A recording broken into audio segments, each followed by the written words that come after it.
Ahora, hermanos, vamos a dar paso a nuestra hermana Carmen Delia Medina para que nos siga documentando acerca de algunas legalidades que los creyentes debemos siempre de contemplar a la luz de la palabra de Dios. Prestemos atención a lo que nos va a decir la hermana y, como dije, sepamos ver a la luz de la palabra de Dios aquellas cosas que como ley se nos presentan. Buenas noches.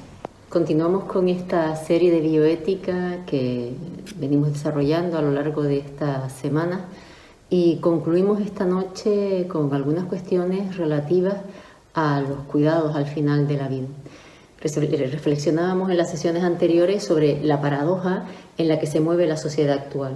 Por una parte, se busca el modo de mantener indefinidamente la vida, dando la espalda a la realidad de nuestra condición humana, de seres vulnerables y mortales, y de otra, ante la incapacidad de responder a esa realidad desde el reconocimiento del valor de la persona en la fase final de su vida o en una situación de discapacidad severa, cuidando y acompañando, la alternativa que se propone es la muerte anticipada. El cine se ha hecho eco de esta última perspectiva de distintas formas. En ocasiones plantea la eutanasia como la única opción posible desde lo que pretende ser una racionalidad neutral, como se muestra, por ejemplo, en la película Mar Adentro. O en otros casos, desde una visión romántica del amor y de la muerte, como ocurre, por ejemplo, en la película Después de ti. Pero morir no es ni racional ni romántico, y aún menos cuando elijo morir porque la vida se me ha hecho insoportable. La Biblia ofrece una visión real de la muerte. La realidad de lo difícil que es morir no se enmascara, incluso cuando esperamos y tenemos la certeza de que nuestra vida no acaba aquí, sino que confiamos en la promesa de una vida eterna con Dios. El Salmo 23 en el versículo 4 lo refiere de esta manera: aun cuando yo pase por el oscuro valle de la muerte. El proceso de morir no es fácil, ni para el muriente, ni para aquellos que le quieren, ni siquiera para Dios, como expresa el Salmo 116:15. Al Señor le conmueve profundamente la muerte de sus amados. Y eso lo vemos en Jesús, hondamente conmovido por la muerte de su amigo Lázaro. Dice en Juan 11: al ver llorar a María y a los judíos que la habían acompañado, Jesús se turbó y se conmovió profundamente. ¿Dónde lo han puesto?, preguntó. Ven a verlo, Señor, le respondieron. Jesús lloró. ¿Hay alguna alternativa para las personas que sufren o para aquellas que se encuentran en la fase final de su vida? Me gustaría contarles la historia de una mujer que se considera la promotora de los cuidados paliativos. La aparición de los centros para enfermedades terminales y cuidados paliativos comenzó en Inglaterra de la mano de una joven llamada Cicely Saunders, una estudiante de filosofía que al comienzo de la Segunda Guerra Mundial dejó Oxford y se volvió a Londres para formarse como enfermera en la escuela del St. Thomas Hospital Nightingale School. Esa era su verdadera vocación, solo que sus padres no le habían permitido estudiar enfermería. Separada de sus padres, decide, de alguna forma, cumplir su sueño.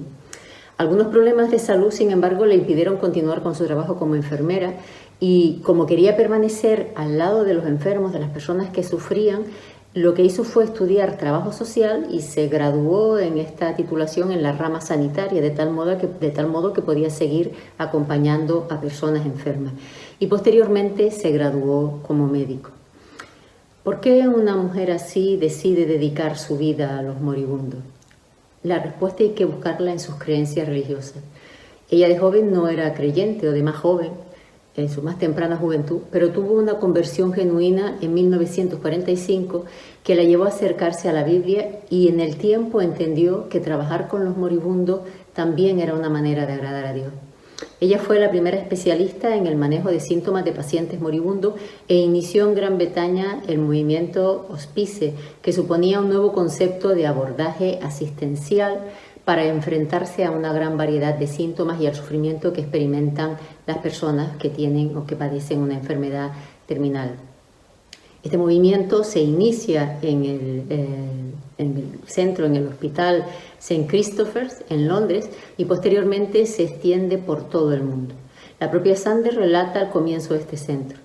La semilla a partir de la cual creció el hospice fue una donación de 500 libras hecha por un hombre del gueto de Varsovia, que murió de cáncer en un hospital de Londres en 1948. 19 años más tarde fueron ingresados los primeros pacientes. La donación inicial había aumentado a 500.000 libras cuando se abrió este centro. Hoy, el centro, siendo el prototipo de los hospitales para incurables, sigue diciendo Cicely Saunders, tiene sus propias características peculiares, procedentes de la personalidad de su equipo y sobre todo de su fundamento cristiano. Esta mujer era una ferviente defensora de la muerte con dignidad, oponiéndose a la eutanasia y argumentando que la muerte puede ser una experiencia positiva a la que todo el mundo tiene derecho. Su convicción fue: usted importa, todo lo que usted es importa, y hasta el último momento de su vida haremos todo lo que esté a nuestro alcance, no solo para que muera de una manera pacífica, sino también para que mientras viva lo haga con dignidad. En la declaración fundacional de este centro que ella fundó se puede leer lo siguiente: el Saint Christopher está basado en la fe cristiana en Dios, a través de Cristo. Su objetivo es expresar el amor de Dios a todo el que llega y de todas las maneras posibles, en la destreza de la enfermería y los cuidados médicos, en el uso de todos los conocimientos científicos para aliviar el sufrimiento y malestar, en la simpatía y entendimiento personal, con respeto a la dignidad de cada persona como hombre que es, apreciada por Dios y por los hombres, sin barreras de raza, color, clase o credo. Creo que valía la pena conocer el origen de lo que hoy conocemos como cuidados paliativos y que, como podemos apreciar, surge de la mirada compasiva de una profesional que fue transformada por la obra de Cristo en la cruz. Seguramente en su historia, en la historia de esta mujer, hay luces y sombras, como en la de cada uno de nosotros y de nosotras, ¿verdad? Pero sí creo que sirve para destacar frente a la visión materialista que acaba con el sufrimiento, proponiendo la muerte como salida, que hay otra visión, que puede haber otra perspectiva, que tiene su punto de enfoque en el amor por las personas y en el reconocimiento de su condición de criaturas hechas a imagen y semejanza de Dios y, en consecuencia, revestidas de un valor que no se pierde cualquiera que sean sus circunstancias. Hoy en día, cuando hablamos de cuidados paliativos, hacemos referencia a una forma de atención que quiere ser integral, que entiende que el problema de la persona moribunda no es solamente el dolor físico, hay que ayudar a mitigarlo, sino que también hay que considerar a la persona en su conjunto, en toda esa multidimensionalidad que caracteriza al ser humano. Y aquí es necesario incluir también a la familia. De hecho, la Sociedad Española de Cuidados Paliativos señala que las bases terapéuticas en pacientes con enfermedad terminal se centran, entre otros, en los siguientes aspectos. Lo primero sería la atención integral, individualizada y continua, que tenga en cuenta todos los aspectos del paciente: físicos, emocionales, sociales y espirituales. También dice que el enfermo y su familia son la unidad a tratar. No solamente atendemos al enfermo, sino que también atienden a la familia, ya que este es el núcleo fundamental. La familia es el núcleo fundamental de apoyo a los enfermos y por eso es importante proporcionarle también una atención específica. Y por último, habla también de promover la autonomía y la dignidad de los pacientes. En todas las decisiones de tratamiento, lo que se debe buscar por encima de todo es mantener la dignidad del paciente hasta el final de sus días.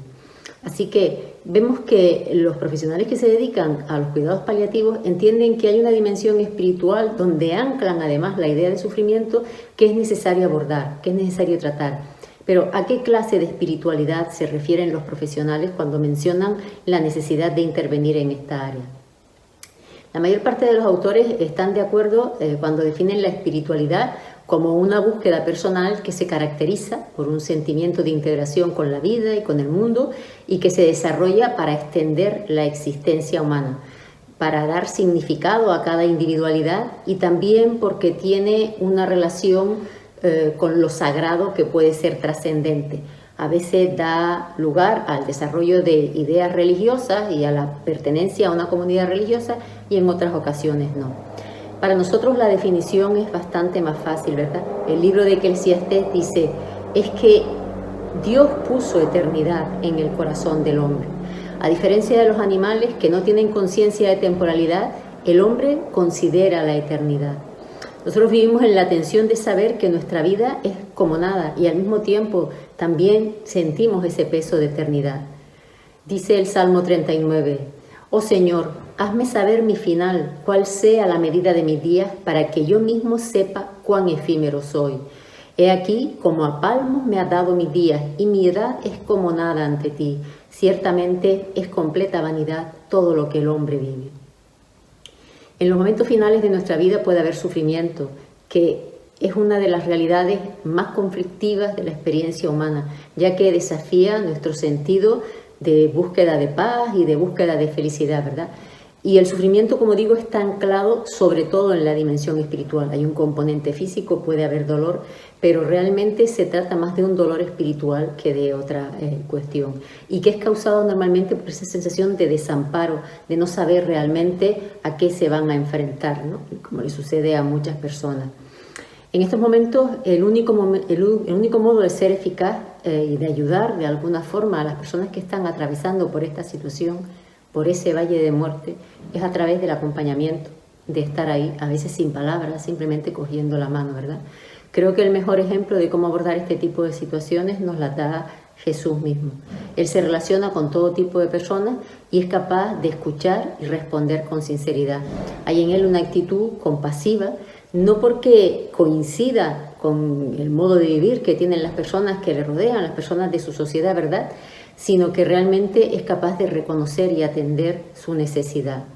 El objetivo fundamental cuando acompañamos a una persona que está en los momentos finales de su vida es proporcionarle compañía, por encima de todo, estar a su lado, escucharle, tomarle de la mano, servirle, no mentirle. Cosas como te vas a curar no tienen mucho sentido, ¿verdad? A veces es preferible quedarse simplemente en silencio si no sabemos qué podemos decir.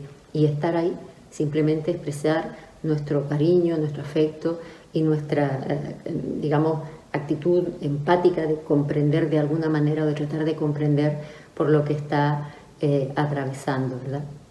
En segundo lugar, también se trata de prestar una ayuda real, de manera que podamos ser un respiro para la propia familia, no una carga. Nosotros no vamos a merendar cuando vamos a visitar a una persona en estas condiciones. Realmente llegamos a esa casa para acompañar y para acompañarlos a todos y para ser útiles tanto como sea posible, ¿verdad? Y por último también queremos ser un consuelo. Queremos ser un consuelo ya no solamente para el paciente, para la persona que está enferma, sino también para su familia. El acompañamiento de la persona con enfermedad terminal no es en sí mismo un acto de evangelización, sino que tiene más bien que ver con reír con los que ríen y llorar con los que lloran, ¿verdad? Pero esa también es una forma de mostrar el amor de Dios por sus criaturas. No obstante, si tenemos la oportunidad y la persona a la que acompañamos lo desea, y si es oportuno, pues podemos leer algún texto escogido de la Biblia y podemos también orar con esa persona y con su familia. Fíjense, a pesar de la importancia que tienen los cuidados paliativos para tener una vida digna hasta el final de los días de una persona, la realidad es que en nuestro país hay un déficit importante en esta materia. Si bien los cuidados que se prestan son de mucha calidad y que tenemos un modelo de cuidados paliativos muy avanzado, los recursos siguen siendo muy escasos. Según datos del pasado año, en España, cada año unas 228.000 personas requieren cuidados paliativos. Sin embargo, alrededor de un 35%, es decir, casi 80.000 personas o más de 80.000 personas no tienen acceso a esos cuidados paliativos. Estamos hablando de una cifra realmente importante. Cuidados paliativos son una respuesta excelente para todas esas personas que están afectadas por una enfermedad terminal, porque supone recibir atención, alivio, consuelo y también es una ayuda para la familia. Sin embargo, en España se da la paradoja de que se ha considerado más importante priorizar una ley que establezca el derecho a la eutanasia, lo que conlleva realizar ciertos cambios organizativos en los sistemas asistenciales que también tienen costes económicos, antes que mejorar el sistema de atención paliativa y regularlo, como llevan demandando desde hace muchos años los profesionales. También es verdad que, al margen de las distintas sensibilidades que pueden estar presentes en nuestra sociedad, la atención paliativa es más cara que la eutanasia. Un estudio que se realizó en Estados Unidos en 2011 que como digo, tiene algunos años, los datos no son todavía de interés en los momentos actuales, señalaba que el coste de las drogas necesarias para practicar una eutanasia se situaba en ese momento entre los 35 y los $40, mientras que la atención paliativa de una persona hasta el final de los días podía incluso alcanzar los $40.000. Evidentemente es una atención continuada e integral, no es un acto puntual en un periodo relativamente corto de tiempo, que es lo que dura el proceso entre que se solicita la eutanasia y se producen, se cumplen todos los requisitos para que efectivamente esa ayuda al suicidio se haga efectiva. Los plazos son bastante más cortos que lo que puede ser esa atención paliativa, que además cuanto más pronto se comience, más se reducen los costes porque habremos controlado mejor la condición de dolor y de sufrimiento de la persona y de su familia. Hemos venido hablando de enfermedad terminal, ¿verdad? Pero claro, la cuestión es que hay situaciones que no son terminales y quizás esa ley de eutanasia a los que tratan de dar respuestas es a este otro tipo de situaciones. Es el caso de Ramón Sampedro, muy conocido, ¿verdad? Un hombre que estuvo postrado en una cama durante 30 años por una tetraplegia. Él sufrió un accidente cuando se bañaba en una playa en Galicia y se seccionó la médula a nivel cervical. Estuvo postrado, como digo, por 30 años hasta que finalmente recibió ayuda para morir de una amiga. O el caso más reciente de María José Carrasco, una enferma de ELA, a la que su marido ayudó a suicidarse, ejecutando por ella los actos necesarios para acabar con su vida porque ella misma no podía hacerlo. Esas vidas se expresaban como vidas que no tenían sentido, que no valía la pena, por decirlo de alguna manera, ser vividas, que no tenían propósito. La pregunta es, ¿qué es lo que da realmente sentido a nuestra vida? ¿Qué podemos hacer nosotros para que las personas que sienten que lo único que pueden hacer es esperar a que un día llegue la muerte, de alguna manera entiendan que su vida sigue siendo valiosa? ¿Realmente el valor de mi vida está ligado a mi funcionalidad, a mi capacidad de pensar, de moverme, de relacionarme?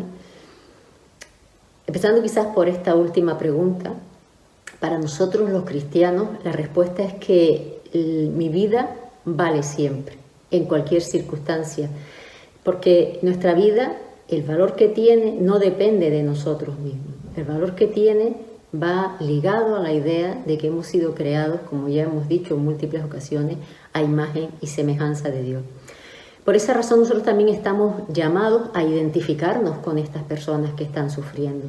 Estamos llamados, además de ayudarles en las necesidades de cuidado, en las medidas de nuestras posibilidades, y acompañarlos, también a mostrarles lo que Jesús vino a hacer por la humanidad entera, una humanidad que está enferma, que es vulnerable y que es incapaz de encontrar sentido y significado duradero a la vida.